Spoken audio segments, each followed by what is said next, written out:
Webcast. Okay.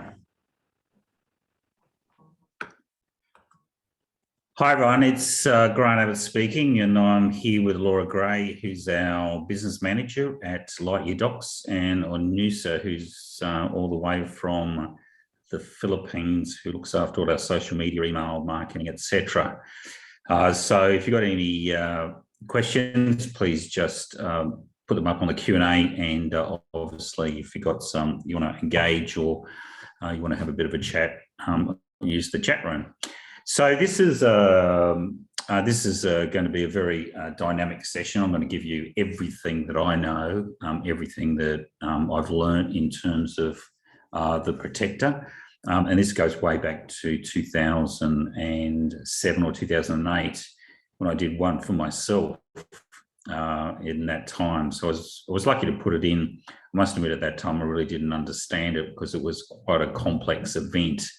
So it's important from that person, although I was quite reasonably switched on, I would have thought. But just going through it myself, it was a bit overwhelming.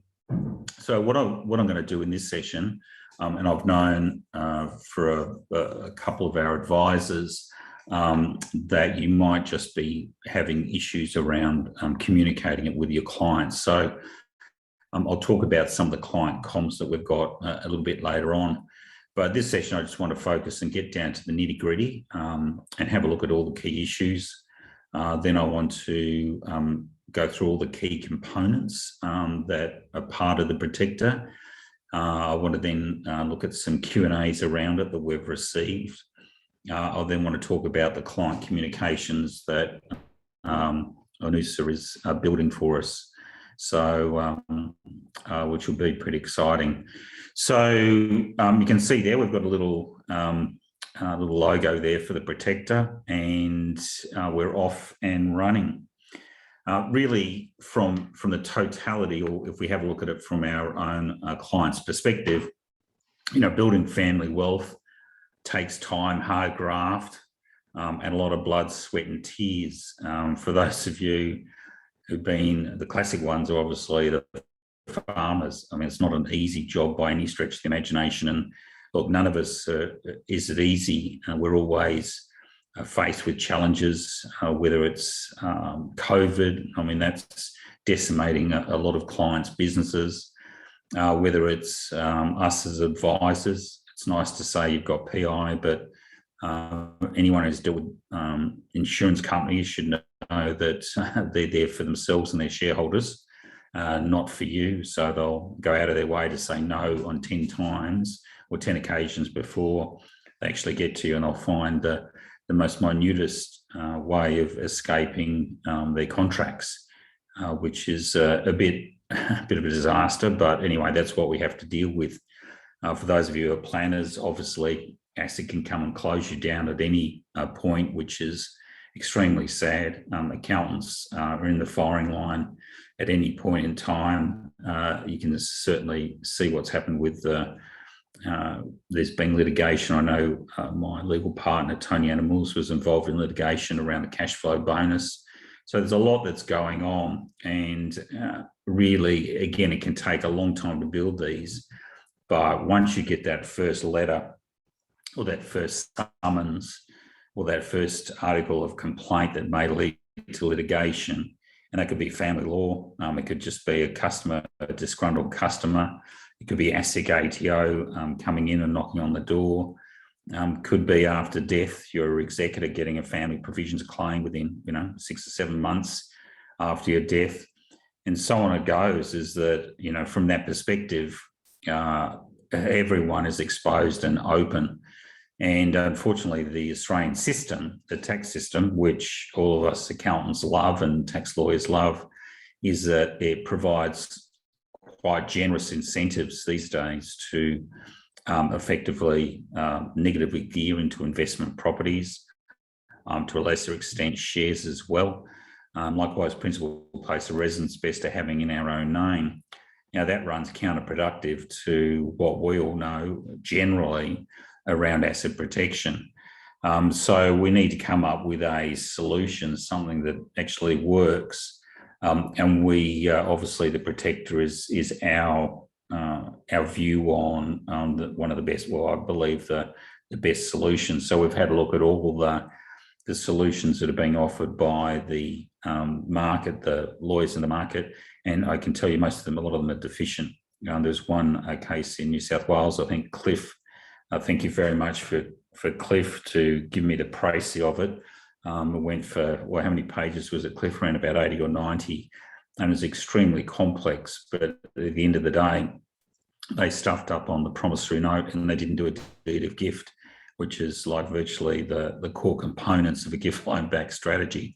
So we've taken all that information and used really robust documents. A couple of cases, the original LYDyr versus LYDyr case, when we had a look at that case, it was argued that the whole transaction was a sham, but the Queensland Supreme Court threw that down.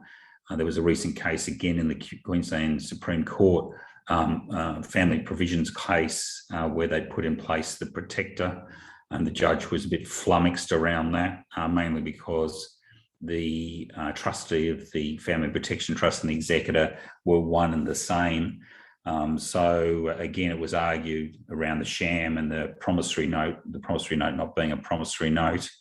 And then effectively the judge didn't rule on that, just simply said that in the interest of fairness, that the executor should be a third party, a lawyer. And then it was up to the new executor to make a claim that perhaps that the arrangement was not really up to scratch. And I think that probably having a look at it, probably the promissory note is going to fall down. So it's really important for us to spend time and make sure that we get everything on point. But we've spent a lot of time building this and bringing it to fruition. And it's only just honestly the start of where we're all going and where we're building, because this is the biggest space post-COVID. I don't think anyone trusts well, I shouldn't trust anyone, trust any regulator or authorities, etc. And that's really, we need to be looking out after ourselves. You can't rely on the government to essentially look after your best interests. So if we have a look at it my rule of thumb is that if it's a family provisions challenge, and to a lesser extent litigation, a family provisions challenge is a lot easier because there's a finite set of money that's up for grabs. And that if you end up in a family provisions claim, usually it's around about 20% of the total estate will end up in legal fees, and probably around about a 3 or 4 year turnaround before any beneficiaries see any money. So the rush to do wills and testamentary trust, although they might appear on their face of it fantastic and all that, but at the end of the day, they're not secure, which we'll look at. So the bigger the estate, larger the fees. The same with litigation, family law. Once you've got a prize there, I mean, there could be an extension on a house or a brand new Lamborghini or a brand new car there for the legal firm, and they are doing it tough. I mean, essentially, Tony told me this, that in Melbourne, a lot of the legal firms weren't in the cloud. They effectively had all of their materials, etc., not on the cloud, but in their server, which created a huge amount of problems. And lawyers, by their very nature, generally don't like the work from home attitude. They prefer to have their clients in their expensive Collins Street or Phillip Street offices, which, if you have a look at these days, is really probably going to be a bit of an issue going forward. As I said, down there, anyone with a business has a little bit of risk, even if it's 5%, the risk really needs the protector. So our clients are essentially exposed every which way that they look, even children taking action against their parents for UPEs. There's no end in sight of what can help, and they also basically need our help, and they need it really now.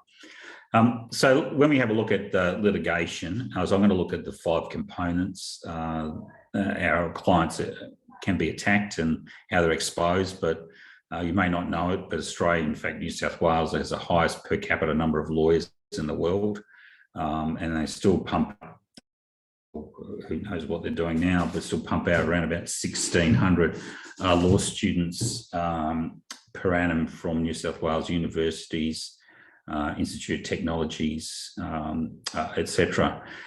The lawyers, to a lesser extent, but certainly the courts have adopted to a post-COVID world, which is fantastic. So that's sped up a lot of the processes. For those of you who've been in an online, you probably may not, but an online action, it certainly is a huge difference to appearing in court, because it's not a whole day out of, it's not a whole day or two. Essentially, you just have to be there for the relevant time. You can keep it on while you're doing other work. So I believe that personally, that post-COVID world is probably here to stay, which is fantastic, because it also means that the circuit courts, for example, in regional, that someone in Broken Hill is going to be able to access the New South Wales Supreme Court without having to do a lot of travelling and costs, etc. So I believe it's a much better system that we're going to. That's also brought in a request to do uniform digital signing laws. You may not have seen it, but the federal government has come out and basically said that anything to do with companies can be digitally signed now. And they've been utilising that under the federal laws, which would also include, obviously, superannuation, anything we're doing under the SIS Act as well. But now that's being transferred over to all of the states. Some of the states have digital signing, some don't, but they're all working towards that. So I think, again, that's another great benefit, because traditionally, when it's come around to signing legal documents, you've had to traipse into the legal office, sign it, and then move out of there, which is great, but it's extra fees just to pay for that signing mechanism. When we look at litigation, even under the SIS Act, you can get litigated. It's so easy to make a challenge under the SIS Act. And we've done at Abbott-Family on a number of instances. And I would say that I would never do it to you guys, but I could probably come in, if you had a disgruntled client, it doesn't matter what they did. If they've got an SMSF, there's a good chance that we've got an action against you. So you've just got to be careful, one, for the clients and also for yourself as well. But, negligence is an issue. SMSF auditors are really in the firing line, both from the SIS Act and obviously the Baumgartner case, which is obviously going to apply to everyone else. You've got occupational health and safety, ASIC, ATO, fair work, building accidents, someone falls on your property, who isn't really exposed to damages or a lost claim. I don't want to put fear into everyone. I think it just should be accepted. So you don't want to give your clients anxiety. Although if you had a chat with them, I'm pretty sure they probably feel as though they're anxious anyway around what's going to happen in the post-COVID world, or even now. You have a look at Victoria, the amount of lockdown, or the years in lockdown, the same, what is years in lockdown now, and Sydney's replicating it as well. And although it's nice to say that we're going to, my brother was spruiking up the fact that Sydney is going to have its Freedom Day and all of that sort of stuff. But one thing I've learned about politicians is they say one thing now, and then suddenly there'll be a new variant and everyone will be locked down again. They've even got, I don't know, you can see how that fear is propounded, that they've got that new variant over in the US, and which is also traveling around the world, that apparently may well be vaccine resistant. So we're all pumping this stuff into our bodies and finding that it is not a vaccine at all. It just mitigates our hospitalizations, hopefully. One thing about litigation, though, is which is pretty important, and I think this plays out, is that if you get summons today in terms of a legal action, the very nature of the courts, the legal fraternity, etc., and by the time you go through mediation, it's very unlikely that matter will be heard for potentially 2 to 3 years. And then once that's heard, obviously, then there'll be a potential damages claim, which will be issued by the judge will award damages and legal costs, etc. So at that point in time, there'll be a relationship, a debtor-creditor relationship between the litigant and obviously the plaintiff. So at that point in time, I just wanted to make sure you keep that in mind for yourself in relation to the Section 120 clock when it comes down to bankruptcy. Because if your client is insolvent now, then obviously there's not much you can do about it. You can put in place a protector, which isn't a bad idea, but just tell the client that you can't guarantee that the protector is going to be there to help them out, but it's certainly going to mitigate the problem around litigation. It's almost like a vaccine. It will reduce or mitigate the damages in the long run. And that's like if they're in strife now. But again, they just have to be aware that it's not necessarily going to be the case. In terms of bankruptcy, as we said before, all assets are exposed. We've got assets, investments, potentially trusts and super funds. Now, super funds are effectively, or your super interests are effectively protected against the trustee in bankruptcy. But it's not so much that, it's more the shares in the underlying trustee company, and also same with the discretionary trust, because if they're in our own names, then the litigation or the plaintiff solicitor will go and put an injunction on dealing with those particular shares just to create pain and obviously put them in a better position.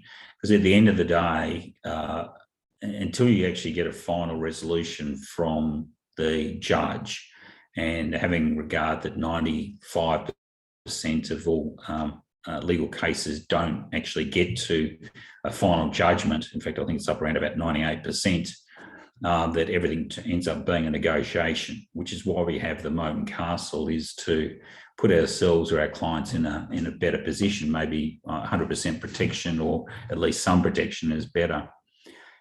Section 120 of the Bankruptcy Act 61 essentially provides that the trustee in bankruptcy can apply to the court to void an undervalued transaction. So if we do a gift or any undervalued transaction, they can apply to void it.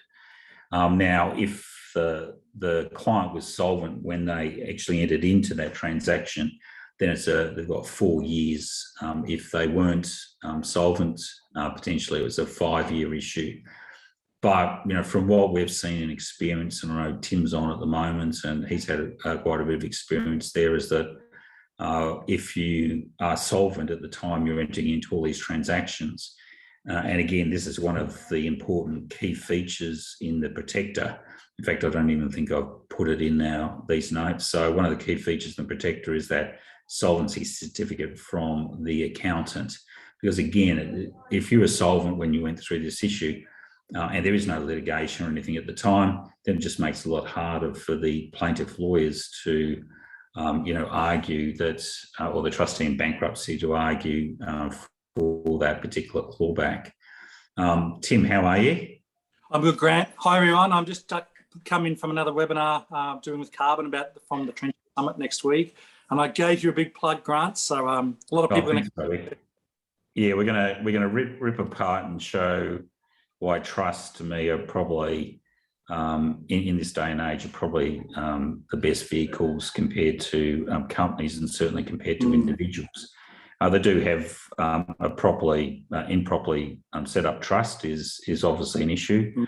But again, even from a family law perspective, a trust can be useful, maybe not first generation, but certainly a second generation on that one as well.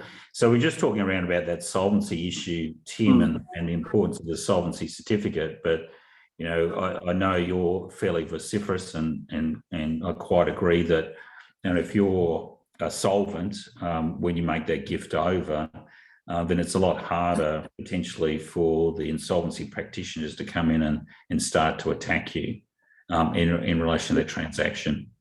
Definitely. Look, I think this is one of these old wives' tales as well. It's a bit like, you can't update a discretionary trust because it'll be a resettlement. I think accountants sometimes hear someone say something, or a lawyer might say, oh, 4-year clawback, you can't do anything. And then all of a sudden you feel like you can't do anything in life because of a 4-year clawback. And to me, that's just absolutely ridiculous, because if you enter into a transaction now with no creditors, or you might have some creditors, but you're easily able to pay them, but you're not entering the transaction to try and get out of paying the taxman or paying someone, there is no chance at all that I can understand that, a judge could, in 12 or 18 months' time, say, you shouldn't have done that transaction, let's claw it back, because you're trying to avoid something. How can you avoid something that is not in existence? Exactly. No, I quite agree with that one. And I personally, is if there's nothing on the horizon. I've actually seen cases where the protector's been in play, and there has been, a couple of creditor, a couple of issues have been arising, and that's still afforded a bit of protection by a reduction in the ultimate negotiated award, which is useful. But I quite agree with you. You can't, how can you claw back what was never an issue in the first place? And the other thing is just what you touched on there. Accountants sometimes are too scared about doing something in case it's not 100% correct. Hello, there's no 100% with anything in life, no. But I'd rather be 99% there than 0%. So I'll give you an idea. Just on, if you have a client that is in a tough situation, I'd still rather put up a protector, put up as many barriers as you can, because then you get the other side spending on lawyers to try and overturn it. And so you'll put yourself into a much stronger position to negotiate something than if you didn't have anything up. So always do it. Don't think, oh, it mightn't work. I would rather be thinking, hey, get as many barriers up as possible, and at the other side try to punch their way through. That's the best way to protect your clients. Yeah, well, it's even just for yourself. It's the best. If you don't put it in, it doesn't work, and I think that's important. So the classic one is, if you have a look at the protector, is an insurance policy, and that's all it is. And I think that's important. Is that how many times, and I'm sure you've probably had it as well, Tim, someone's called up and said, oh, such and such died, and we wish we'd put in place insurance, life insurance. We wish we'd had that cover for our health insurance, etc. But really, if you've got insurance in there, something that protects you, it's important to put it in place, because, again, it depends on the cover that it provides. For someone who's in a good position, which I've got down there now, it provides a huge amounts of cover. As I said, generally, to get to a trustee in bankruptcy, unless it's a business issue, if it's around litigation, it's going to take 2 to 3 years. And really, by that stage, you've almost run out the clock anyway. And I'd say by that stage, if you were solvent up front, there's no way in the world they're going to take that particular issue. So again, the best time to do it and protect it is really now as well. And I would put, again, just going on that one, Tim, I think that's pretty crucial, is that as an accounting profession, and legal profession are just as bad, there's a lot of mythical beliefs that have seeped into our head that we run along. So, for example, that, why would I possibly put in place cloud computing, because obviously there's a big breach in, potential breach in security, etc. And now you've got the reverses. Now their businesses, those people who didn't have cloud computing, are in a bit of strife. So again, it's best to put it in place. Incapacity is a big issue. We need to have some good, strong succession planning. If you just have a look at the potential of hospitalisation or being caught up in quarantine, where we are in Adelaide at the moment, down to see mum, but we've got a gentleman next door who came from overseas, did two weeks quarantine in Sydney, and was a negative test, and now he's had to come to Adelaide, and because he's come from Sydney, he's had to do another 2 weeks of quarantine. So it's a crazy position, but again, that's just the rules that they have to work off. So we've got to be very careful too, that when we are dealing with what we think are potential resettlements or not doing something, that potentially that there is a good chance that in any negligence action under a duty of care, it's generally a typical accountant should know whether there's a resettlement, should know a lot of these issues around trust distributions. If we've got mental incapacity, obviously it can't be a trustee or director. And again, it's also going to apply, obviously, to SMSF and trustees. So again, we want to watch out for our exposure there and put in place. I mean, how many of those $2.5 million companies out in Australia don't have an incapacity plan in place? Or if someone dies, it puts a huge amount of pressure on those entities. And again, if the shares end up in the hands of the executor and then there's litigation around family provisions, then they're exposed, which is important. I mean, on that successor director solution, what have you done with your clients, just so everyone's sort of up to speed on that one, Tim? Because I always tell people when I'm dealing with it, I said, if you're coming into LightYear Docs, obviously it's not like the other document providers. We provide solutions and strategies. The first thing I would do to protect your exposure and also help the client out is get out that successor director solution to your clients. Totally agree. Look, what I've been doing is starting with some of my larger client groups and just explaining it to them and just saying that we've got the emails and change CPS, how to offer it to them using VPP, value plan price, look at the value that we're creating from the plan to do it, which is obviously the update, the constitution, and also do the resolution, and then the price. We charge $350 plus GST. And so I'm gradually working through our entire client database, group by group.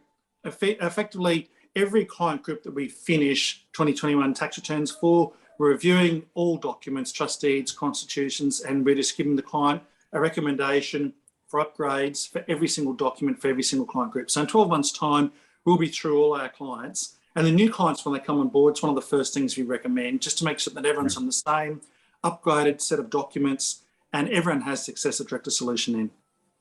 And definitely when you're coming down this area as well, and I found this when my dad passed away, is make sure you've got a valid enduring power of attorney, just so you can deal with the government or deal with the banks, because if you don't have an EPOA, they're not even going to let you anywhere near the accounts. Yeah. For incapacity. Now, executor is different, but for incapacity, you're out of the tube, which also means that given COVID, etc., also make sure that when you are doing EPOAs for your clients, you're also doing it for their children who are over 18 as well.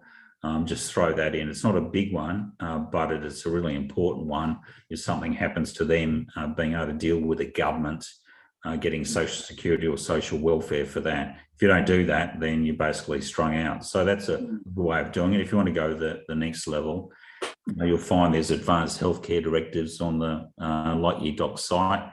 Probably I wouldn't go down, they're up there. Maybe fill in the name of the person, etc., and then just print it out and give it to the client.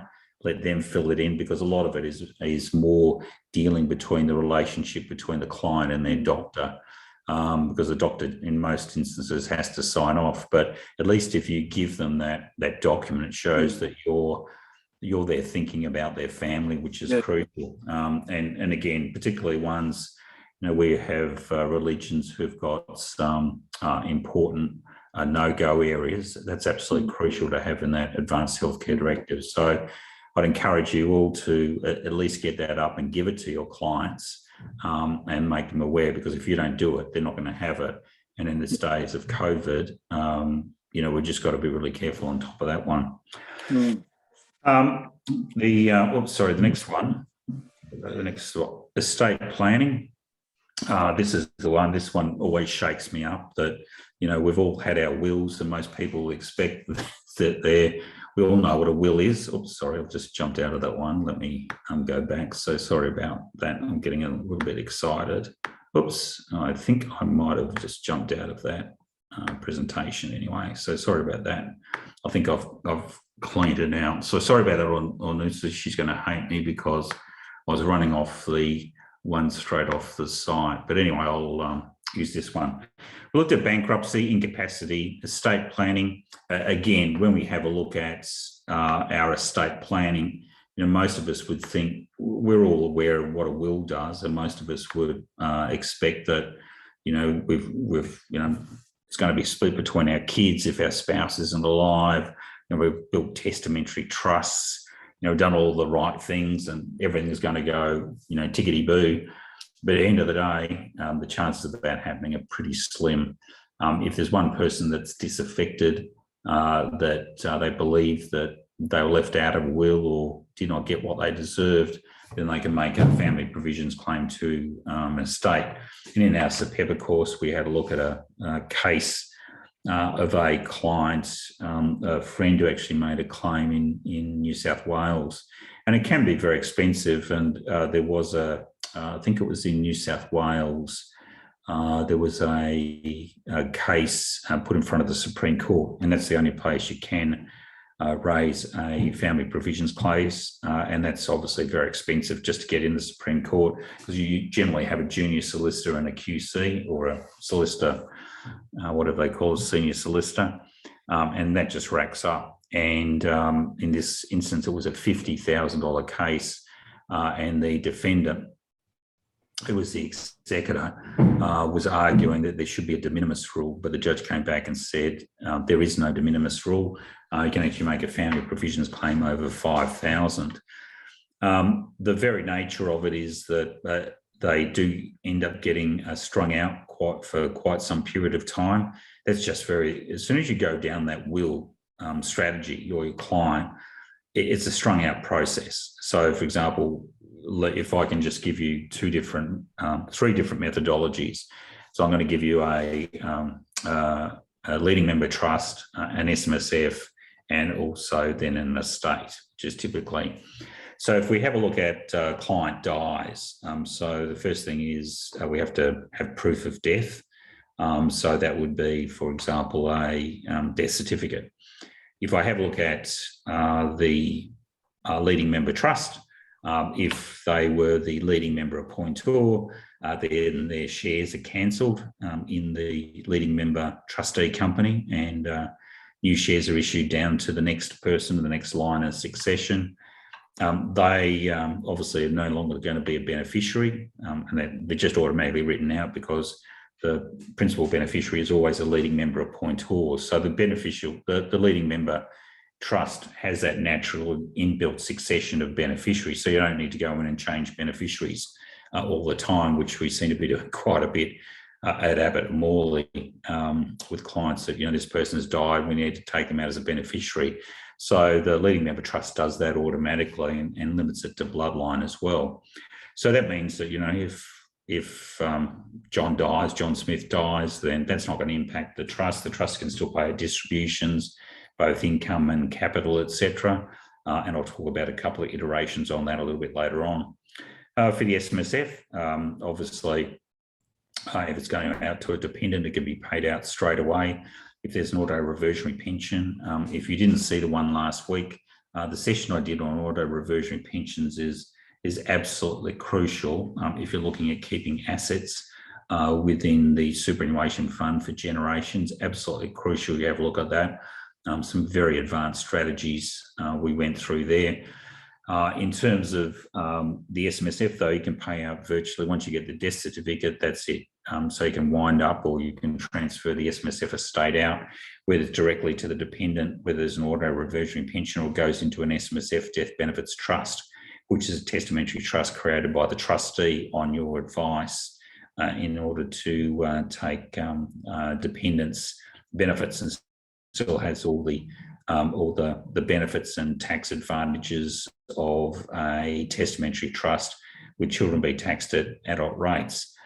But as soon as we go into an estate, and for those of you, again, when we went through the SPEPA course, Tony did a complete session on the administration of the estates, and when you have a look, it's just an absolute nightmare. I mean, by the time someone dies, then the executor gets appointed, or effectively got to deal with lawyers in relation to that. So you need to go to the relevant Supreme Court, lodge an advertisement that is usually put on the Supreme Court register for a couple of weeks, saying this person has died. Is anyone looking to contest the will? The will has to go out to obviously anyone who's a beneficiary under the will for review. then comes back, and it may well be contested that the will is not a valid will. If that's the case, then it's going to take on. But usually from death to probate can take, probably a minimum of 4 months, potentially up to 6 months to 8 months. And then on top of that, there's also family provisions claims, which generally arise, depending in some states, 6 months within the date of death, and some within 12 months. So really the executor can't deal with anything until they know or they understand that there's no family provisions claim. And don't think that no-fee lawyers don't milk the system because they're on a percentage of damages awarded. They're out looking for as many claimants as is possible.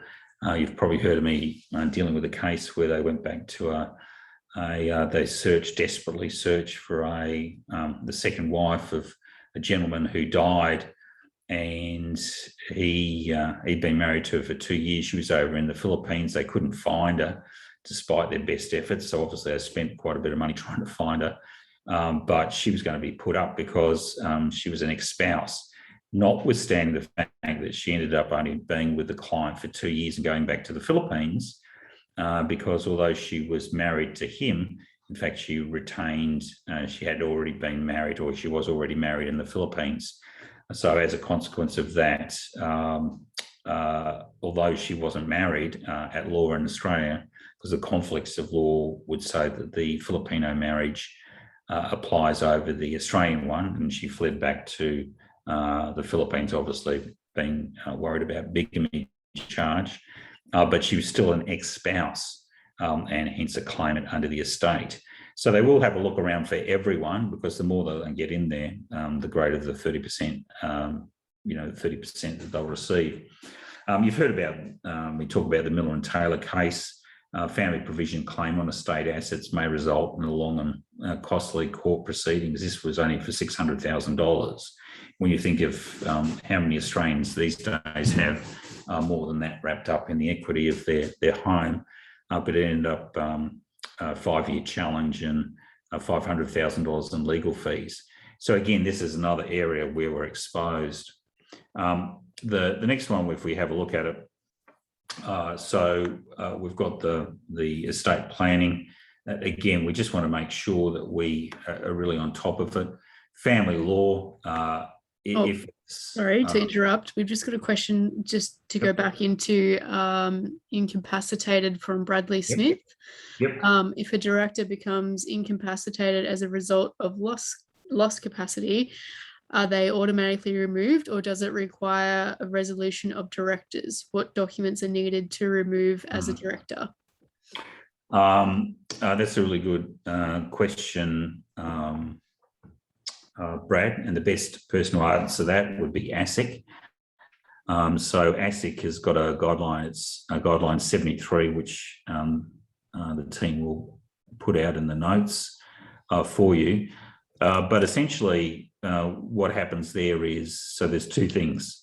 If you don't have a position in play, then there can be no director.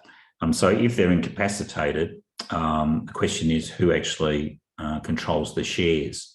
If they've got no EPOA, then effectively you're stuffed. So that company will just gradually, slowly die.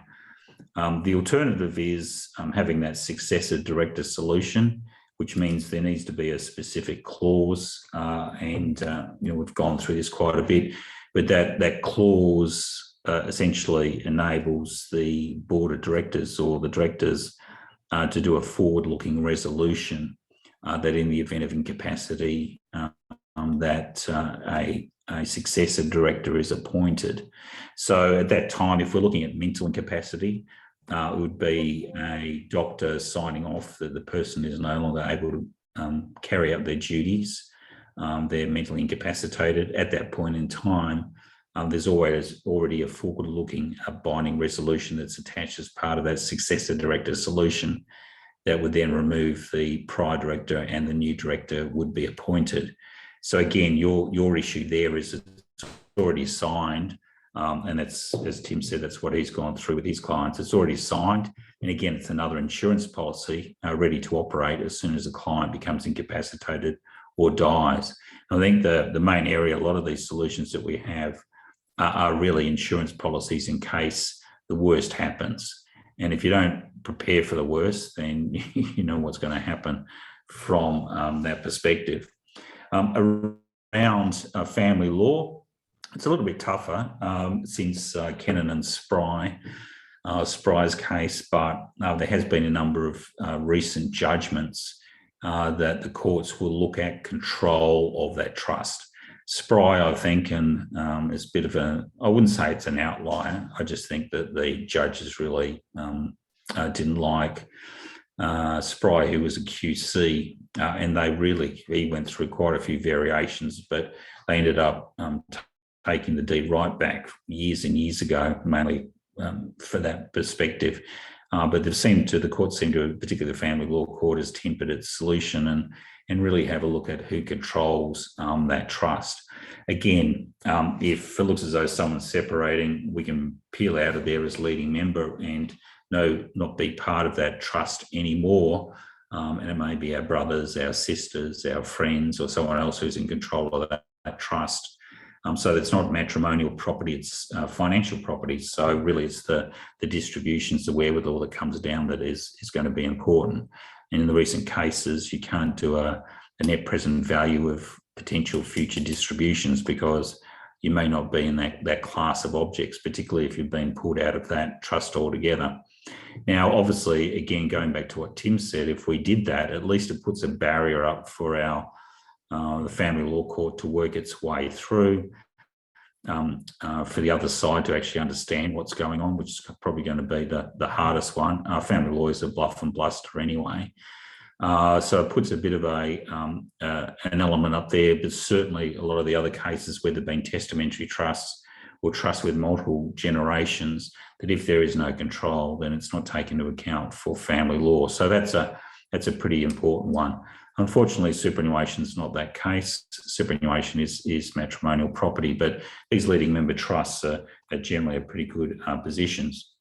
So we've got all of those areas that there's exposure, and I would say that everyone on this, every person I can guarantee on this call or this webinar is exposed in one way, shape, or form across any one of those. The very nature that you're listening in on this means that you're either an accountant or you're a professional, so you're exposed anyway, so that the protector is absolutely crucial. So I'm just going to go through and what the protector looks like, and then we're going to break it down into its components so you're really comfortable about that. PDF of these slides will be available, as will a recording, so Laura will be working on that a little bit later on for you and send that out with that asset guideline 73, and I'll talk about what's coming down with the comms. So I've got John Smith here, owns the family property in his own names worth $1 million, has no borrowing, and I'll talk about what happens with borrowings a little bit later on. Has a beautiful little Mustang car, one of the original ones. I saw one of those on the drive from Sunshine Coast to Brisbane the other day. They're crackers, those cars, the old Steve McQueen, remember those ones in Bullet? And that's worth 150. In fact, it's probably worth, if it was in mint condition, it'd be worth a lot. So both of those are exposed to any one of those factors that we said before. And, the client's aware of it, they know, and it may not be the litigation they're worried about. They might be retired, but they're worried about, one child, the black sheep, getting the house when, they've been looked after all their life, and you really should go to the other kids. Here's a bit of inside tip for you in a family provisions claim.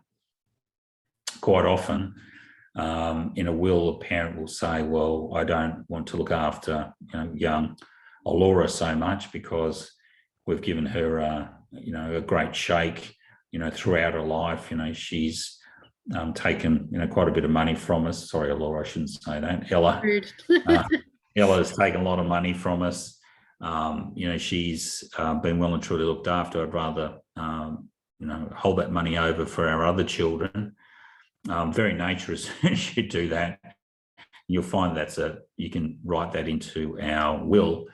But if Ella then does a family provisions claim, then essentially the court looks at how each of the children are being provided for, and then they give their award in that regard. So there's more chance that Ella's going to end up with more money than the other children anyway. So it's counterproductive with those, and really family provisions claims are certainly going to be bigger and bolder and better as we go down the track, particularly with over $9 trillion in real estate, and a large portion of that in the baby boomer or the war generation, which will be passing over the next 10 to 15 to 20 years.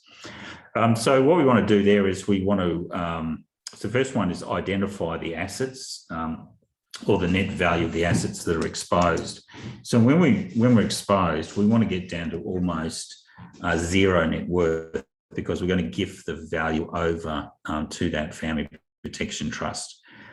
So when we do that, we need to get down to, as best as possible, net zero. In fact, I've jumped ahead there. Sorry, this is step 2. Step 1 is actually set up that family protection trust, which is just a leading member trust. You've been through that before. You have your first leading member, second, third. I'd go down even 3 or 4, but I'll look at this a little bit later on. So we gift the value over to the family protection trust, and we use a promissory note, which is akin or equivalent to a check that goes over to the family protection trust, and then that check or that money equivalent is then lent back to John, and effectively John then can utilise the assets themselves in terms of the underlying loan agreement. Now, what will transpire from that one is that the check that went in is then, or the promissory note is round robin back, and it's called an endorsement, but I'll go through that one. Then obviously we, with the property itself, we would register a mortgage through the Venom Optimum on that property, and with a car we'd use PPSR, put it on the Personal Property Securities Register, that the Family Protection Trust has interest in that. Another one that we've got, and I think it's a bit of a stroke of brilliance from myself anyway, and I'll talk about it a bit later, is that there's also a call option, which John writes for a premium, and that call option essentially would be to acquire the house and also the car at market value, at the current market value when the call option was implemented. And the reason we do that is then if we pay, say, $100 to acquire those assets at market value at the call option, then that is the market value. So we're not caught by section 120. But I'm going to go through each of these steps so we understand. So that's the broad aspect of the protector.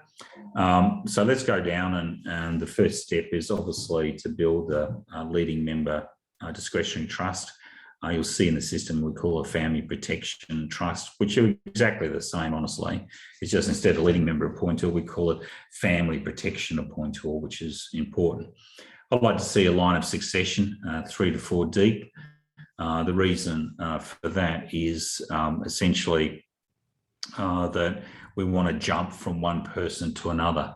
If there's any one of those issues, remember the litigation, family law, trustee and bankruptcy to a lesser extent, because you're going to get a lot of warning around that one anyway. But incapacity or death, if there's any of those issues, or I shouldn't say death, I should be looking at estate planning. If there's estate planning issues, then we want to make sure that we've got on death a really good solution that's built into that leading member trust. So that leading member trust that we've built, a discretionary trust, we've got another iteration coming out a little bit later on that I'm working with Tim on, which is called a living trust. And essentially, or a dynasty trust that lasts for generations to come, and particularly if they're established in South Australia. So when we have a look at it there, we want to get a really good line of succession.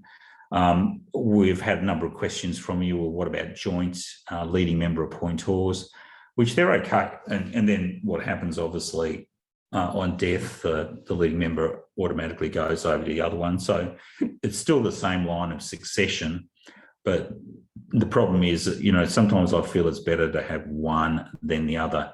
And that's around more of a family law issue, because if the two parties are fighting, then you virtually, that whole leading member trust is stuffed.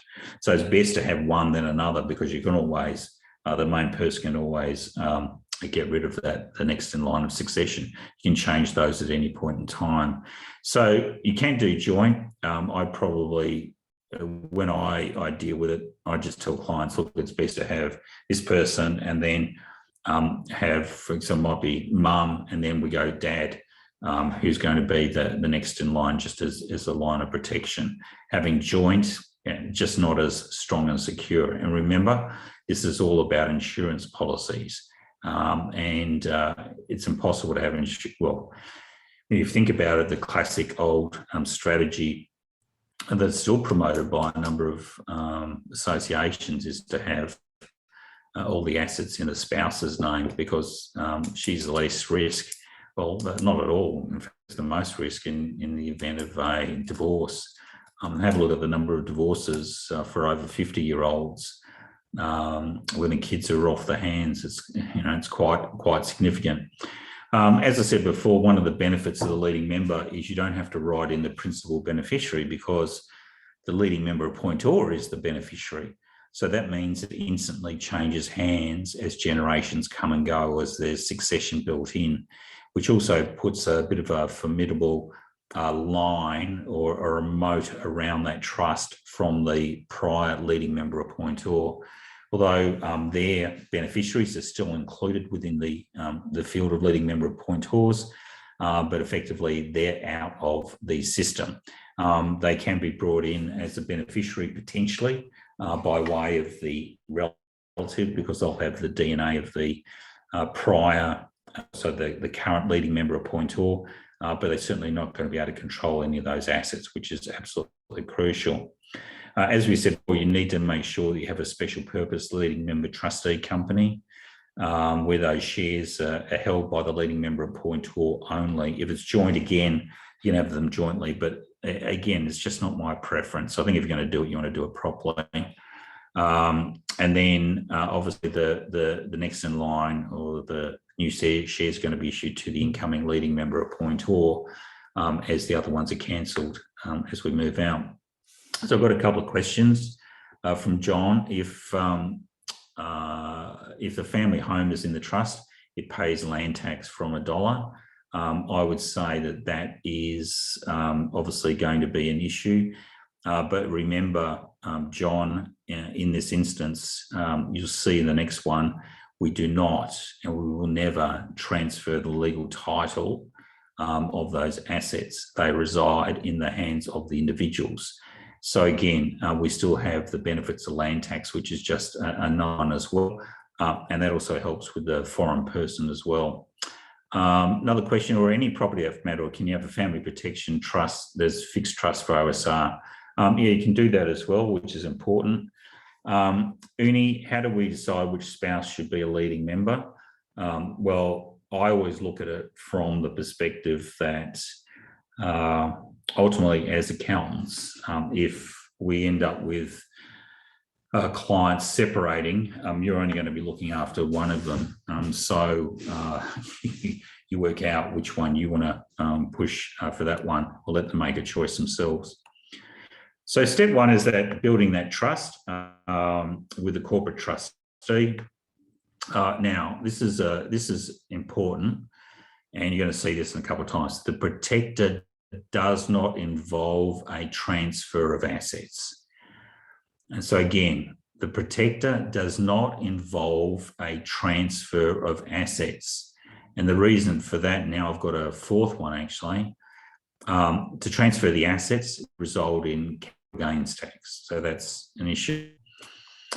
If it's our existing home, then principal place of residence exemption will shelter us there anyway, but we'd be picked up on the stamp duty. Importantly, John, again, thank you for your comments, and you always put in some erudite comments, which is fantastic. From that perspective is that we keep the same land tax profile, which is important. And the same way is that if the asset is our principal place of residence exemption, by having a legal title in John's name, it's still going to retain his principal place of residence exemption. Likewise, if it's an investment property, that investment property is going to be have negative gearing issues for that one. So then we want to keep them in our own name. So we want to keep those assets in our own name as opposed to putting into the trust. So again, it's not much of an idea having negatively geared assets in a trust because it's impossible to get out if that trust is just building up losses over a period of time. So again, the protector does not involve a transfer of assets. Now, you can transfer assets over. I'll be talking about the call option a little bit later on, which is important. But if you want to transfer shares over that have no capital gains tax, no, they don't have any stamp duty, then we can transfer those over into the trust if we want to do so. So that's not a bad idea. And I think, Mitch, you're working on that client with exactly that in mind is really important. So what we're going to do, though, is we don't have to worry. So this is why the protector is so quick and virtually can be done overnight. Because once we do the protector, we do the gifting, that's where the protection happens mainly. So the registration of mortgage generally will take a little while, maybe 3 to 4 weeks, dealing with land titles and PPSR, maybe a little bit longer, but that's not the key. We want to get that protection in first. So the key here is, this is why it's a lot easier, is there is no transfer of assets. What we need to do is just value our assets. Some of our clients are right on the money in terms of valuing our assets. I'd like to get as best as possible a market value, which I'll talk about a little bit later in terms of the call option. So if we can do that, that market valuation is perfect there for us. So if I go back up here, you can see here for John Smith, his value is 1.15 million.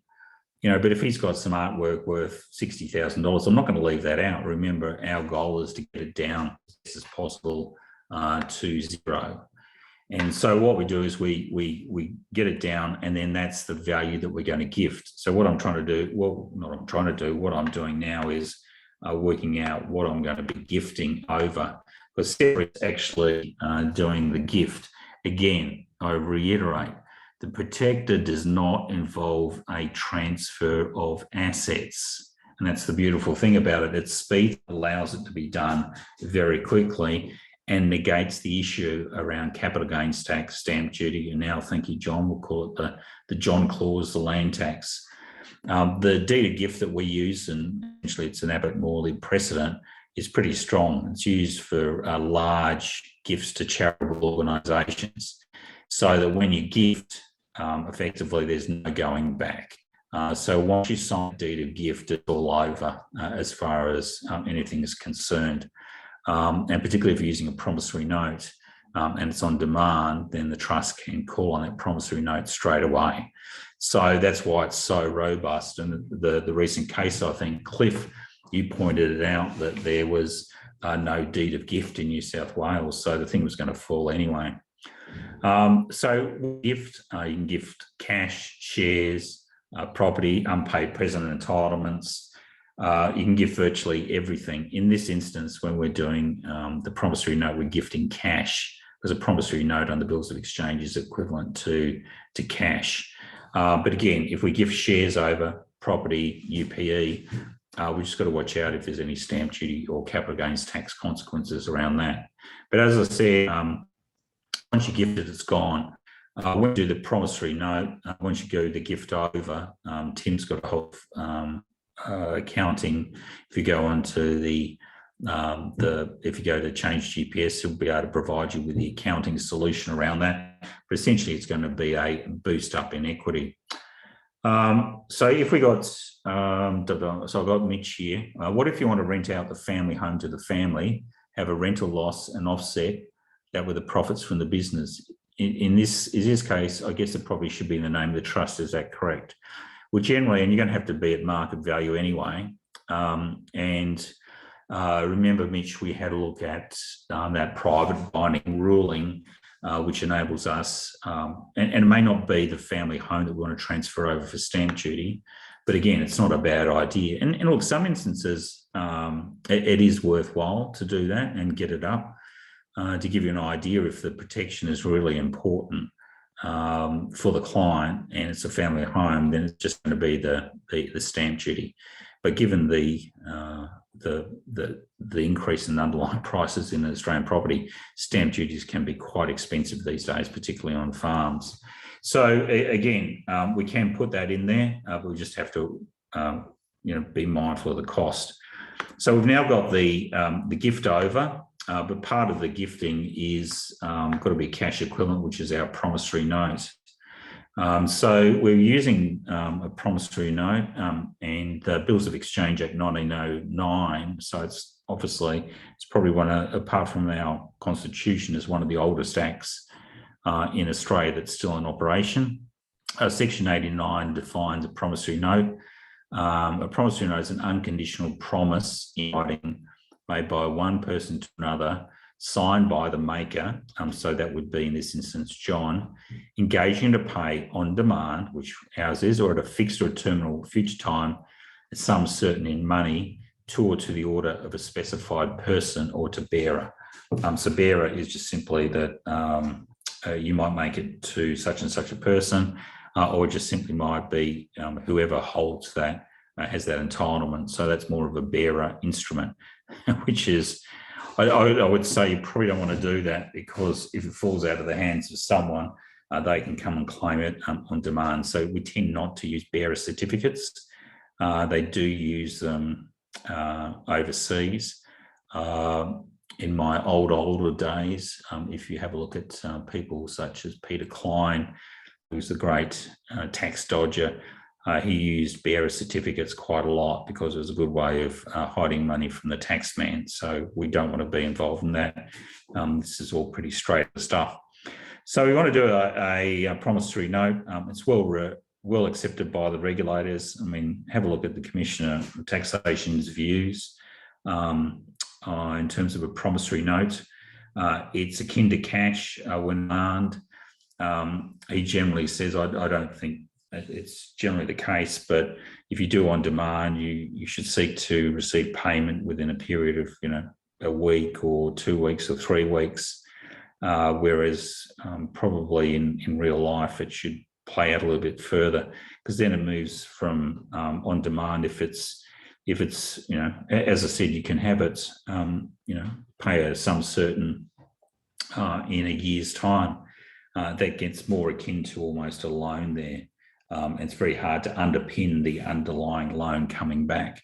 So we've got the gift and the promissory note, which are attached together. So I'm going through this because this is how we need to explain to the clients, although I'll talk about that a little bit later on. So step 5 is we're going to lend the promissory note back, or lend the cash back.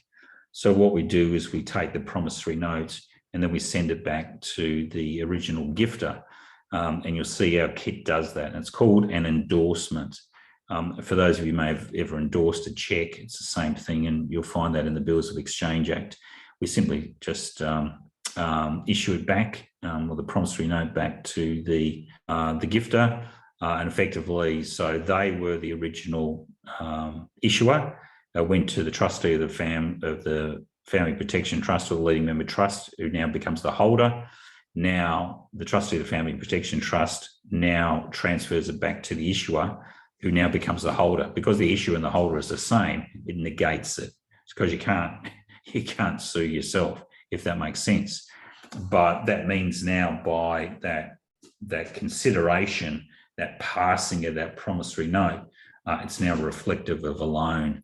And for those of you who've in the past been involved in doing protectors or these gift loan back strategies, whether it's through DGI or Cleary Hall or whatever, it seems to me a lot of those don't really work, because there is none of this consideration or this money going to and from.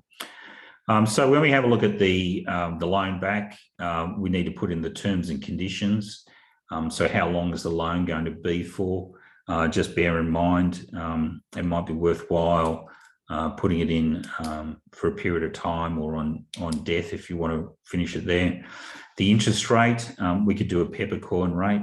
So, for example, just use the Reserve Bank cash rate, a fixed rate for the next 30 years. And what's that? I think that's, 25 basis points, which is neither here nor there. You can accrue your interest or pay your interest. So a lot of it's going to depend on whether you want to pull money out of, somewhere and then put it in through the Family Protection Trust. But just be careful, because again, that interest will be accessible to the trust, but it will be non-deductible to obviously the individual concerned. So just be careful on that one. What's being loaned? It's the promissory note. Again, we talked about that one, and the loan can be secured by both mortgage and personal guarantee. I think you're best off. Again, you want to show this as a bona fide transaction. That's why if you miss any one of these areas, and I think we've got the, I'm not going to say gold star after what's name, old Gladys was pushing that for such a long time. I certainly feel as though we've done as much work as possible to make it as strong as possible. So again, put a personal guarantee in there to show that there's bona fides. Step 6 is obviously securing a loan against the property, and also PPSR against any non-assets. So what we do there is, where we have the mortgage is for the real property, and any other asset going to be secured under PPSR register, which is important because you want to be in preference to anyone else, and that's in preference to the tax office, ASIC, trustee in bankruptcy, or whatever. And again, given what we know, all of the stuff that's going on at the moment, all of you should have the protector in place for yourself. All of you should have it for as many clients as is possible, and we'll talk about that issue coming down the track. Let me just have a look at a couple of questions. Can you charge interest on the loan subject to the loan money is being used for income producing purposes? Yeah, so if the loan is in relation to, for example, a financing of a property. Now, the loan that we're talking about there is really important, is that if it's an existing property, it could be investment property there, John. If that loan is going back to an investment property, then interest is going to be deductible on that one. The other issue, though, is if the bank has a first mortgage on it, then what you'll need to do is obviously you'll be the second mortgagee. You'll have to approach the bank, but in every state in Australia, the banks can't prevent you registering your second mortgage. Generally, though, in their documents, their original lending documents, they'll want you to do potentially a deed of priority, which is a bit silly because you're either first mortgage or second mortgage, but it's simply the fact that you as the second mortgagee, and that's the Family Protection Trust, is essentially telling the anyone who comes in later that the bank's charge on that property is to be secured first, and then it goes to you a little bit later on, if that makes sense. So that's okay. I'd probably, again, it's just market rates rather than Part 4A. I don't see there's going to be a big Part 4A here. John, if a cheque is drawn down to pay the promissory note, so let me just go down. So if a cheque is drawn down for that promissory note, can you put that one in? I just think I can't. Oh, sorry, John. I think I've got you here. Hold on. Okay, so John, can you just put that question around the cheque on? I think I actually cancelled it, sorry. From Mr. Mitch, my little Dutch accountant up on the Sunshine Coast, my good mate. Pre-tax implications for gifting the value of a share portfolio currently held in own names. The actual shares do not transfer the protector, just the value is gifted, correct. Hence, the individuals will still have to deal with income tax implications of those shares each year, correct. Will interest payable re the loan be able to be fine-tuned to mitigate this tax liability? Absolutely. So that's really important because effectively that's a really good point that you raised there, because you may well have shares that don't have a loan on it. And then effectively what you're doing is you are putting a loan over those shares. So you're putting margin lending in there. So that's a really good point there, Mitch. So then you've got to work out what your market interest rate is for a margin loan. So I'm not sure on that one, but what the current rates are. But that's a really good point. In fact, again, this is one of the areas that is important, is that the more we dig and dive into this, the better it's actually going to be for all of us, because we're all not learning, we're all innovating on the spot, which is fantastic.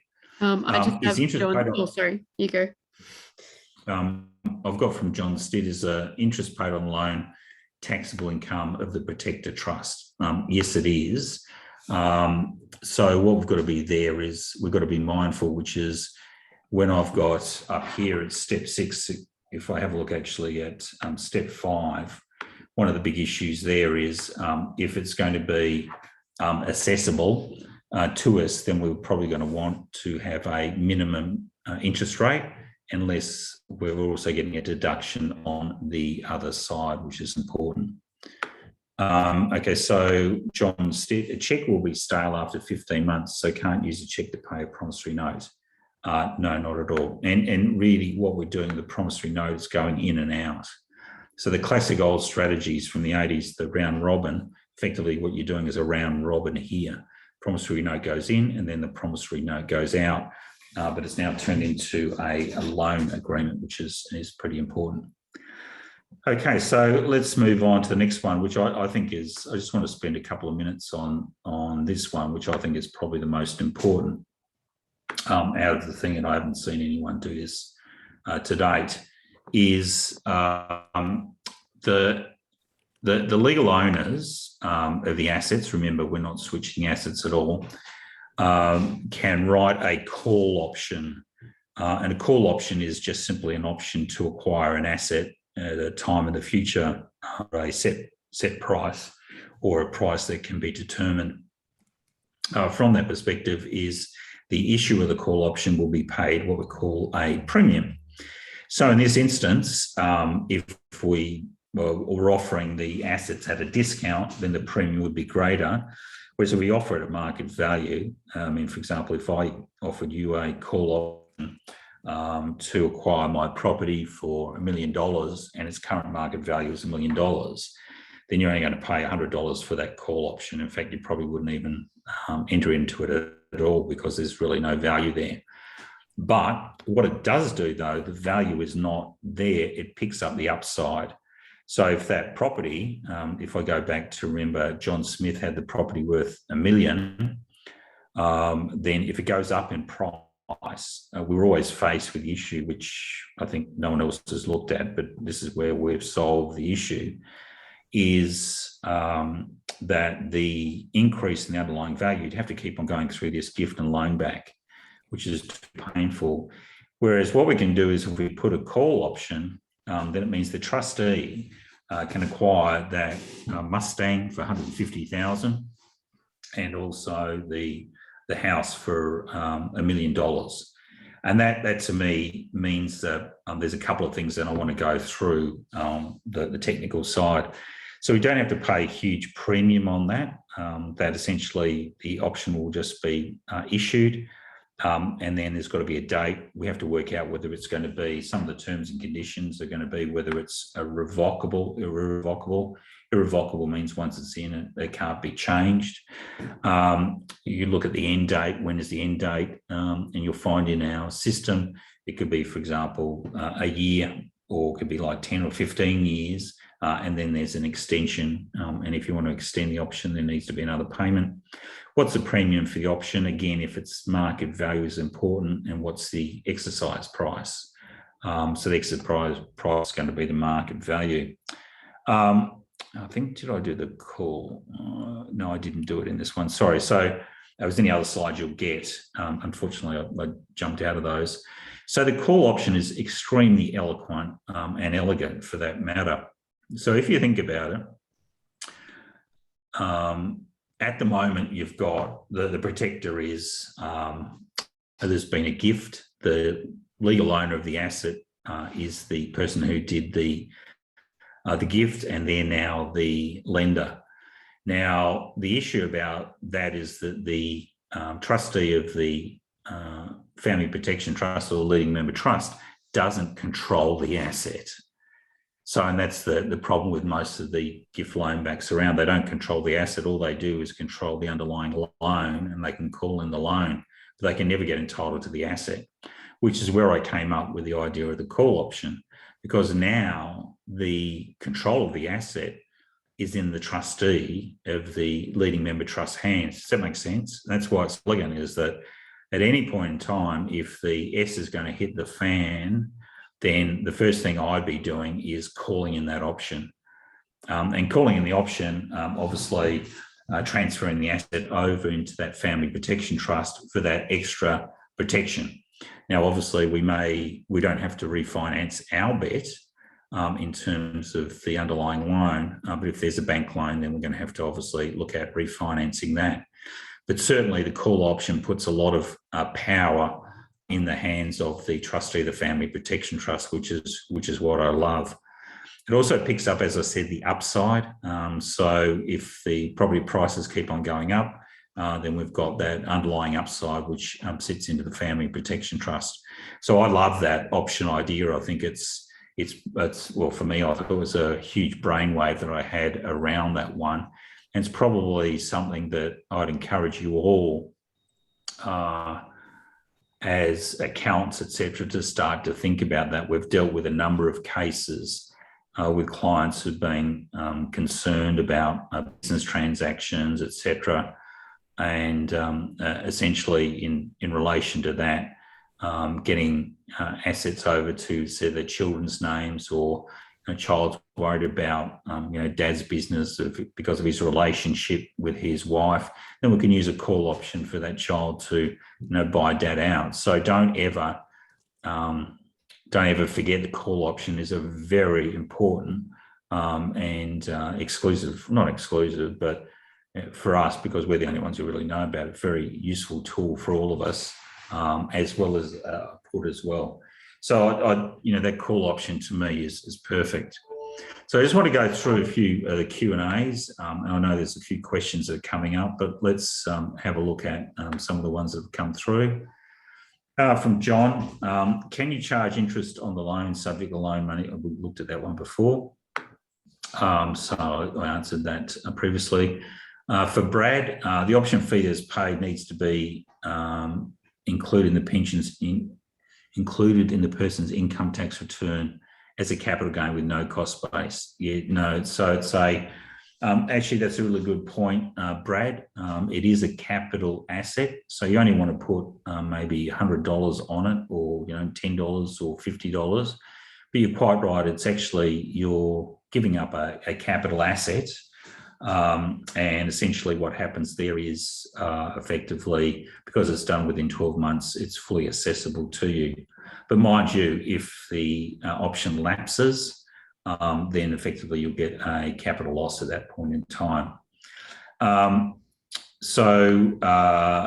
If the call option's at market value, do you have CGT issues as it's not market value? Not at that point in time.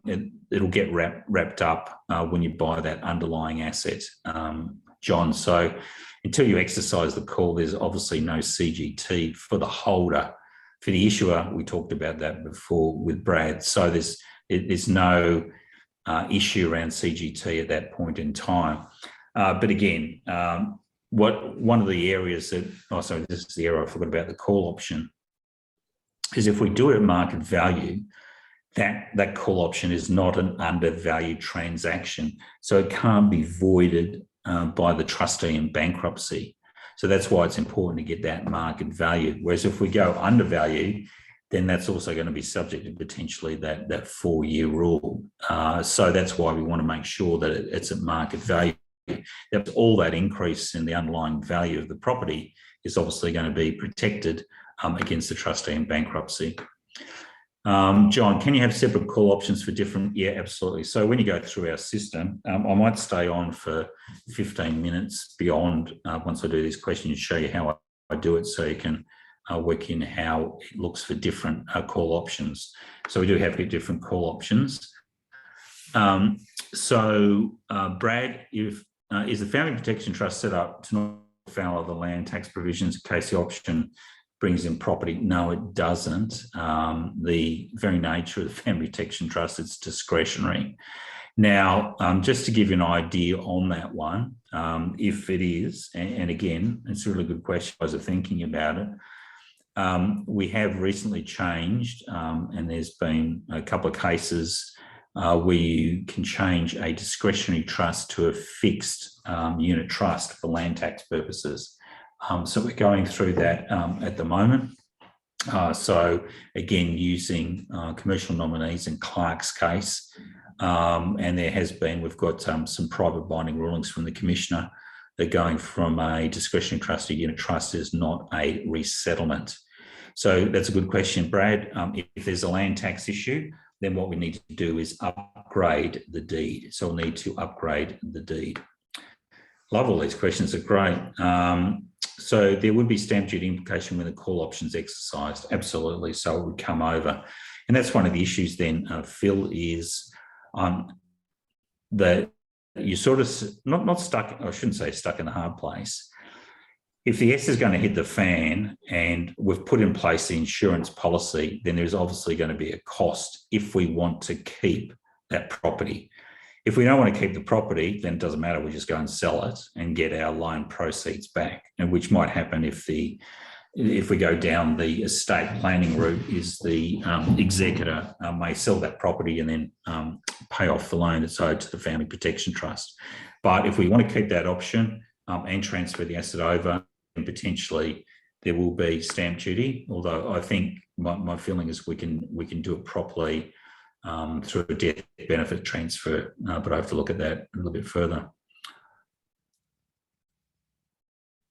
So I meant that when the option's exercise, call option is at market value. Do you have CGT issues for the call option? No, the call option is based on the market value at the time that it is issued. So it's at the time it's issued. So if it's only $100, remember the reverse is the case is, and call options, over-the-counter ones, been used forever, and even for stocks and shares. I mean, it's a common play in the marketplace. But if the market goes down, then effectively the call option is underwater. There's a good chance it'll end up being terminated. Can a call option be sold to a SMSF? Absolutely. So you can do a call option for an SMSF. Again, there's nothing to protect that. Let's look at some of the other ones. Joint assets, just be really careful on that. We ran a bit of an issue, and I'm going to show you a little bit later on. We put in place when we've done our first iteration, and any of you know, and I'll take you into the system, we're running on LightYear Docs 1, and according to our development team, we're looking at LightYear Docs 2 being issued in early November. So if that's the case, then we'll be able to build multiple mortgage deeds. The problem is if you've got joint assets and you're going through joints, so you've got John and Sally Smith, then if all their assets are in their joint names, it's easier to do mortgage deeds. But if you've got, for example, John and Sally in the protector, and effectively they have their own separate assets and some joint assets, then effectively our mortgage deed doesn't cover that one. You'll need to do separate mortgage deeds for each of those assets. Joint, fine. Non-joint, you've just got to watch out for that. In our new system, we were building the ability to have those separate mortgage deeds. Call options are a little bit different. Okay, so let's look at what happens on the death of the borrower. In fact, many of you are probably pretty well versed in this. So on the death of the borrower, the executor comes in and has to administer the estate. So that's required under each succession act or the relevant act that deals with executors and deceased in each state. So part of that, they'll have to repay the loan. Now, at that point in time, if it's like, for example, a family farm they want to keep in there, they may exercise the call option, and then effectively what will happen is that call option and that loan will be wrapped up. So the loan will be negated by the transfer of that asset. So there could be, as we said, stamp duty, land tax issues if we need to change that trust there, which is pretty important. But we put that call option in place because on the death of the borrower, the executor, if it's not friendly to the Family Protection Trust, could easily just say, well, I'm not going to transfer that family farm over, I'm not going to transfer that asset over that might have sentimental bearing on the clients. On the divorce of the borrower, exactly the same sort of thing. Who's going to end up with the house or the properties or whatever going over, what happens to the loan, etc. On legal action, again, nothing. It's going to take 3 to 4 years for that legal action to get to fruition. So we should be okay from that perspective. The borrower has a registered mortgage, so or PPSR, so that even if the litigator gets the damages award, security for the borrower or the Family Protection Trust is going to be a lot higher, which is pretty important. Same with the trustee in bankruptcy. They may try to claw back, but if we are solvent, it's gone down the track, it's very unlikely it's going to be the case. Let's go down and have a look at before I go into the system. I'm writing a guide to family wealth protection. It's in draft form, so I'm about maybe 75% of the way through there. It's going to cover a lot of issues we've looked at in this session. So that will be available for you to use with your clients very shortly. You'll also, for those of you who change GPS, they've got some really good descriptions on the protector in those the letters that they have. So have a look at that and get on that one straight away. I'm going to do a short video, probably a 10-minute video, quite a reasonable or high energy one, dealing with the protector, the litigation and all those issues we talked about before and what the protector is. Now, I'm not going to go into all the real key components of it, but I will talk about the various aspects of it, and particularly the leading member trust or the Family Protection Trust being for bloodline only and how that works. So we just don't want to give away too much to your competitors, but we want to get there because it just makes it a lot easier for you to send out to your clients. It's, for example, like the change GPS letter, send it out, and then effectively from that perspective is the client's then aware of it and they're not going to be worried about when you send them all the documents. You simply explain what each document is and how it fits in this family wealth protection, because we will be going through each document sitting in there as well. So that's the way I would see it is that you would send a video.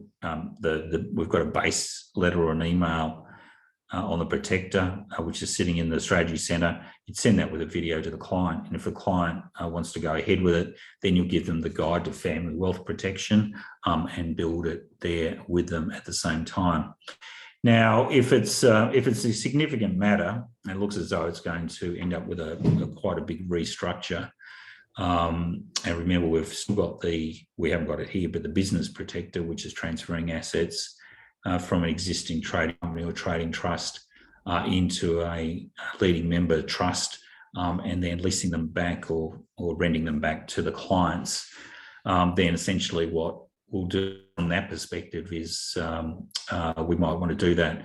But if it's going to include wills, EPOAs and all that, you don't feel overly comfortable, the first one or two, don't bite off more than you can chew.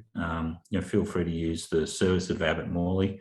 We'll guide you through the first one or two, maybe even get you to do some of the documents so you get a really good feel. And then there's usually a two, potentially 3 Zoom meeting with the client to go through every aspect.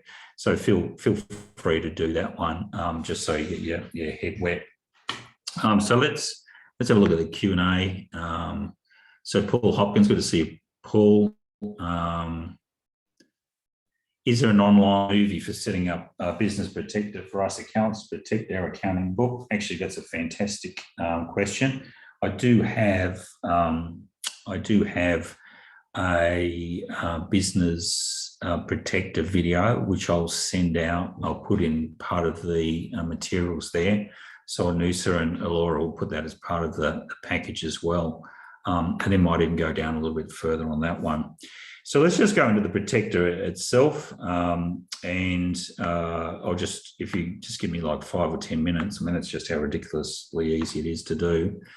Now I'm in Firefox. Is it the best? Nope, not at all. Is it the best? But essentially, once we get the new system, we'll be up and running. So, which is pretty exciting. So the look and feel will be a lot stronger. So we've got the protector here. Now I'm just going to build it for John Smith.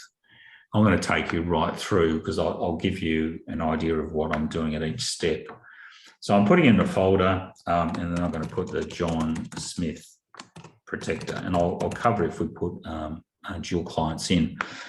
So start the document, probably given there's quite a lot of documents in there. They've all been signed off by Abbott-Family. I would probably, it's not a bad idea, just to use the Abbott-Family tag or logo. So that will then put the Abbott-Family logo on rather than yours there. Common parties. So I've got an individual there. And this is because we're using these parties quite a bit. It's like a mini CRM that's built into the system. Once we move to our new system, you'll find things will be a lot easier, and certainly integrations are going to be pretty flash. I heard the ASIC integration is going to be awesome. So I've got Sydney, New South Wales, 2000, lockdown mode. Now, if I wanted to add Sally Smith, I can do that. But again, I'm not going to do it. I'm just going to do it for John. As I said with Sally, when I come around to mortgages, we'll look at that. So what we want to do now is we've got our trust. So this is the Smith, and I'll call it the Family Protection Trust. Okay, the trustee is a company. Remember, it's going to be that special purpose corporate trustee. If you've got an existing discretionary trust that's only got investments, you can use those and upgrade those. But it's better to have a clean skin, I think. So we've got Smith nominees, PTY Limited. We'll put in our ACN. Now we've got the address. It's going to be the same, so I'll just choose that. We've got sole director here, and it's going to be John Smith. So this is our common parties. So you'll see we're going to use this quite a bit. Now, again, as I said before, we could have the spouse there. So I don't need to add another. I'm just going to go next. And that'll start the elements. And one of the ones I forgot to do, so that says, what documents do you want? Now, what I'm going to do is I'll assume they know that I've already established the trust, but that just saves me a bit of time. But otherwise, you can establish the trust here. And again, there's that line of succession for appointors, etc. So it's not really out of the ordinary. What you'll need to do in this current system is set up that corporate trustee first. So that's the lead member corporate trustee, discretionary trust corporate trustee. Then you can come in and build the family protection trust within this environment. But the key there is obviously the solvency certificate. Tim told you about that one. That's really important. That's where you come into play. Remember, the deed of gift, which is a deed of gift of a promissory note.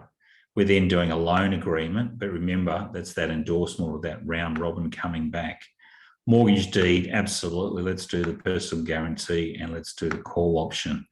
So you can see there we've got quite a lot of documents that's in play. And that's why lawyers generally charge quite a lot for these services, because there's a lot of documents to be completed. But more importantly, they only do half the documents that we do in this system. Okay, so this one is going to be the accountant. I could have put the accountant up as party, but what I'll do is I'll just put Tim Munro and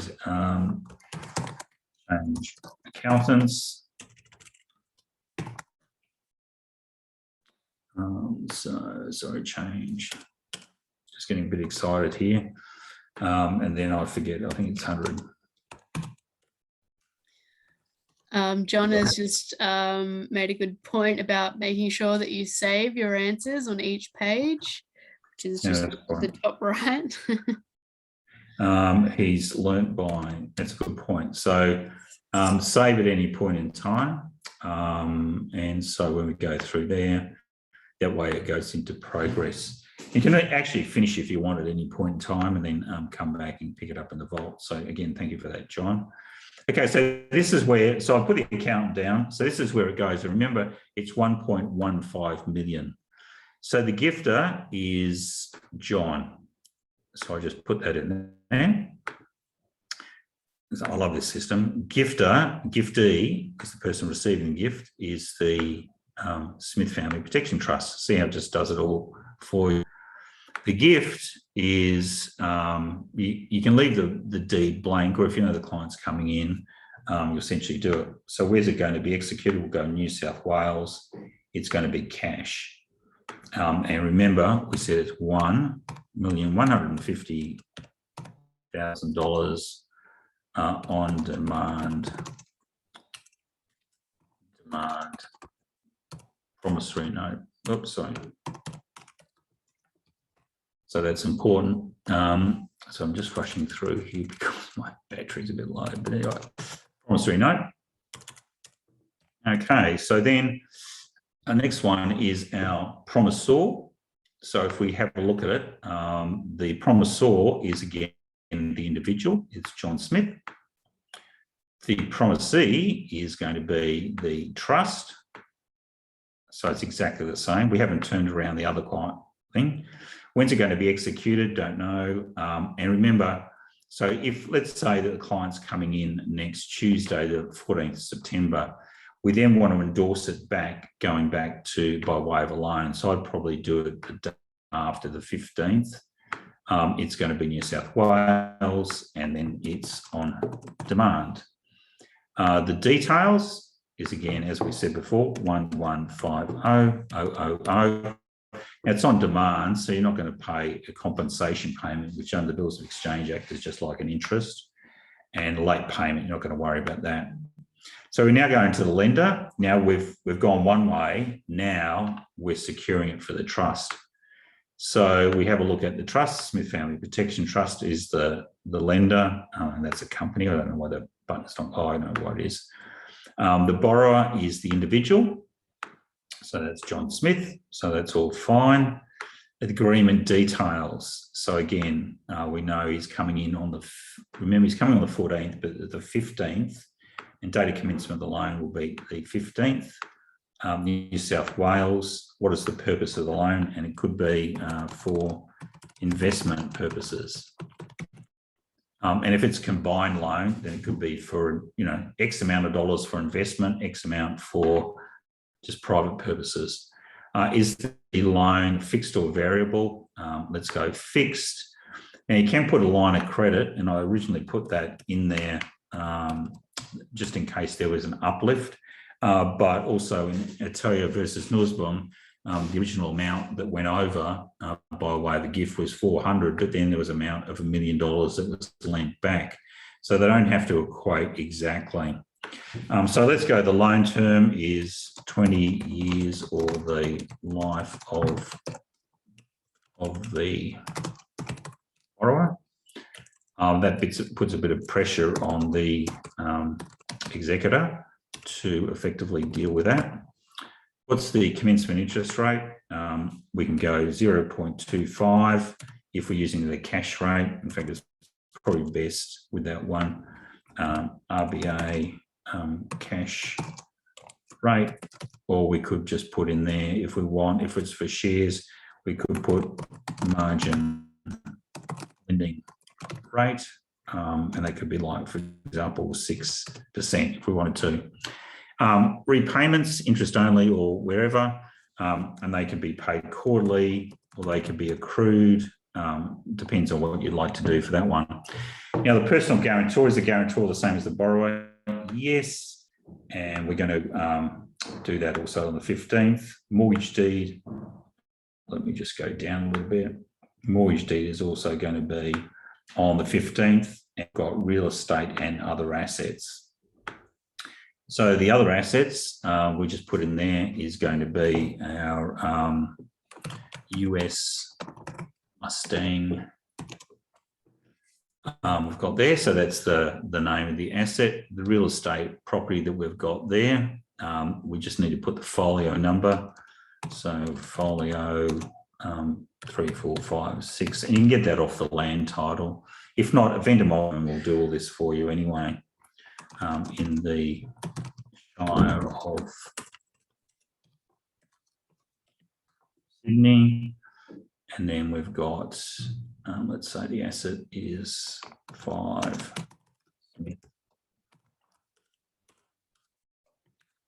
Smith Street, New South Wales, 2000. So that's good. Now this is where we get the call option. Date of the deed, I would do again the 15th. Expiry date of the option. So let's go make it 15 years. So the first, if we want, New South Wales, guarantee that the sum amount paid by the holder is 100. Remember, that's assessable. Was a payment to be made to the option holder to the property owner for an extension of time?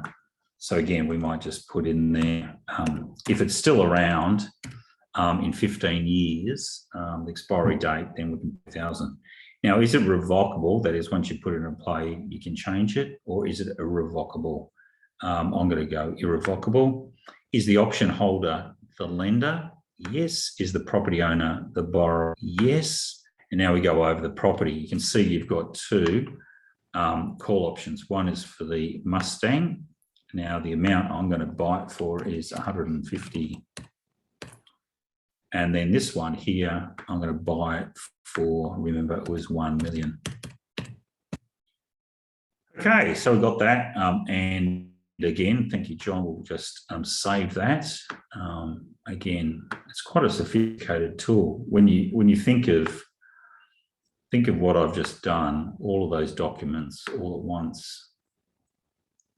Okay, so I'm going to leave the page. And it will come that suite of documents there for the protector. So I download those. I'll just put it into Firefox so we can have a quick look. And there you go, you've got the protector. And this one consists of the solvency certificate, the deed of gift, promissory note, endorsement, loan agreement, mortgage deed, personal guarantee, and also the call option. So this to me is probably one of the most important ones there. And then we just go into that deed of gift. As I said, it's a robust one. So once the deed of gift's done, once the client signs it, it's all over. You'll see in our new system, this page here, the legal disclaimer page, will be a separate page. It won't be part of the legal documents from here on in. So we've got the deed of gift. As I said, there's a whole lot of confidentiality and stuff like that as well. We put in there 1.15 on demand promissory note. We then have got that call option deed, which we put up front there. The call option deed is to, I think if we have a look at the end in the schedule, is to buy the US Mustang for $150,000. It's irrevocable. And then the option property, the actual pricing we're paying is built within the deed itself. Deed of promissory notes there. So this is the on demand. You can see promise to pay. This is quite a long one, because after we've seen a couple of the cases that fall apart around what's on a promissory note, we've made sure right from the start it always fits in with that Bills of Exchange Act. Loan agreement there. We've got this is our ordinary loan agreement anyway, so it's very commercial. As you can see from its very length. And then we've got the schedule and the terms around it. We've also got the charge property sitting in there as well. We've got the endorsement of the promissory note back for the loan agreement. Next one is going to be then the deed of personal guarantee. You can see we're locking everything up. And then the final one is going to be the mortgage deed. So that's there. So when you go through this with a client, you need to go explain through why we're doing absolutely everything. So the mortgage deed covers both of those specific assets. But as I said, if, for example, you've got John Smith, it's easy, but if it's John and Sally Smith, maybe preferential to do 2 protectors, one for John and also one for Sally, rather than combining both. And then all we have to do is, in terms of the asset, if it's jointly owned, you just put their interest in the following property, because that'll determine what it is. So that's a better way of doing it. So that's the entire document suite. So it's pretty nifty, I think. I'll do that one, Paul. If I've done a few protected trusts in the past without the call option, how do I update? So that's a really good point, Phil. And as I said, many of you, if I go back into our system, so if we go LightYear Docs, I can actually flick back there. This wouldn't work in practice, but it's showing up everything. So you can see there's the common parties. Actually, what I'll do is I'll go back into this one to show you properly. I'm just being lazy, and I'd call out my guys for being lazy, but it's worse when I do it myself. So Abbott test, so the last document, I'm now into my Abbott test file. The last one should be the protector I just built for you. So again, as you said, Phil, you've done it before. You haven't put the call option, which is not a bad place. I mean, that's not going to stop the protection. It's just another layer on top of it. So what I'm going to do is I'm relaunching. Now, what I would do is I keep everything the same. But what I would do is I go to documents, and then I click off that, click off that, click off that, click off that, click off that, click off that, click off that. I don't lose those because that information is always there. And then go and complete that call option just for that. And so that then if I went down the track, and just to show you, I've finished.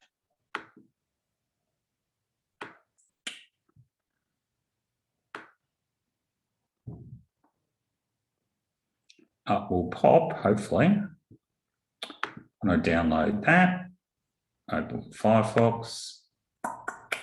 I will pop the protector, but the only document I've got there is that call option deed. So that's the way to do it, Phil. As you can see, the only package there is the call option deed. So that's the way to do it. So good point. Okay. So roughly how long does it typically take a client through all the documents as you just did it? That's a really good point, John. So the first one is the guide to family wealth protection, which I'm building, and I'll give you I don't want to show you what it looks like, but I want to, okay, so you can see here what I'm doing for the clients. So we go through, and this is much the same as the presentation I just did, but it's a lot simpler, why you're exposed. Then the protector, and then why we're building the family protection trust, gifting the net wealth to the family protection trust, the loan to the asset owner, securing the loan. So each one of those will be telling the clients why it's being done. So it's important to ensure that the clients read those first. The video would have come out anyway, and then from that perspective we'll then take them through each of those documents. So just say this document's for this document's for this is what we're doing. And I'd always refer back to probably showing them let me just go up here. There's my little PowerPoint. Showing them probably this slide here. So using that slide as the explanation slide. So I found that's a great success with that one. And it's amazing because clients will generally do that. But if you're going to do a signing ceremony, remember this is a pretty big deal that you're going to be charging at least $5,000 for. I'd probably spend a good hour going through it with the clients, and I'd have a bottle of champagne with it as well. So, because you've done quite a few protectors, Tim, I mean, what do you do in terms of the signing process with your clients? Look, I remember you said something which was epic, and I shouldn't say something because most of what you say is epic, Grant. But one thing that stood out to me a while ago, that's all right. One thing that stood out to me a while ago was in this age of digital signing, you said there's something about the prestige of laying everything out on the boardroom table. So I've got a black Mont Blanc pen, okay, and I put everything out on the table, and it's all marked ready to go. And I've got the diagram which explains everything, and I just take the client through step by step, get them all to sign, make them all feel special. And then when it's finished, I've got two of every that we've signed, and I scan them. And in Change GPS, we've got the letters to kind of either, to send them back out to the clients. We give them one original copy each, which, as everyone knows, I'm using these green containers to put them in. I'm using those too now, except I'm using purple, so watch out. Fantastic. My purple. Well, we've gone change green, but use those. And Lyndall has actually, she's got this cry cutter machine, and she's put our logos, we're going to put the clients' names on there as well, which is fantastic. So we give the clients one original copy, we keep one original, we scan them, and we send them a digital copy as well. Okay, just be careful on those. I ended up doing a Moat Castle for a client. I had to get 3 of those to put all the documents in. So just be careful on the size you were doing. But you're doing, I mean, how many have you done and sort of taken clients through, probably, and how many got in the wings? To date, I think I've done about 21. And I've got, if you saw my paperwork, I'm in home office at the moment, but I've got probably about another 12 on the go right now. I know Nathan, who's on the call today. Hi, Nathan. I think Nathan's got about 10 in the pipeline, with, especially with doctors and others like that. So Nathan is focusing just as a estate planning specialist now, just using these systems and processes and just following up leads and going for it. It's great. Yeah, look, I think that's also important. I mean, it's not subject to this discussion, but Nathan's come from a wealth management background, and the hurdles that you have to face these days, just to even do a basic investment, are crazy. Whereas at least in this area, you really driving it down into what the clients really appreciate. Because let's face it, if you're doing investments now, who knows what the upside is? But I can tell you there must be a lot of downside as we go down the track. Well, heard it here first, Grant. Stay tuned. There's something we're working on, which we're hoping to release in March next year, which will make it so much easier for accountants to roll out the complete suite of these bordering on wealth, but it's coordinating their affairs, and obviously LightYear is part of that, and a few other things as well. But yeah, we're just trying to, and it's, look, I agree, it's almost not worth it for accountants to put their foot into the wealth space at the moment, which is so highly regulated, but clients still need this help. So we're looking at a solution to help you with the majority of your clients in a way that you don't need to be licensed. It's going to make life so much easier. Also, John's come back and said, what do you charge for the protector? John, charge 5 plus GST plus the disbursements to Inventum Optimum, which are their fee plus the registration, which is roughly $700 plus GST again. So it's roughly $5,700 plus GST. I think at Abbott-Family, we tend to do more of the big restructuring. So it could go anywhere from, once you add in EPOAs, wills, the whole thing. If you're doing the full Moat and Castle, which honestly doesn't take much longer than the protector, you're probably looking at, anywhere between 10 to 15. But break it up into little packages, much the same as if you have a look at your Change GPS letter, that does it all for you, so that you can treat it in, although you can do it all at once, you end up treating it as a project management there.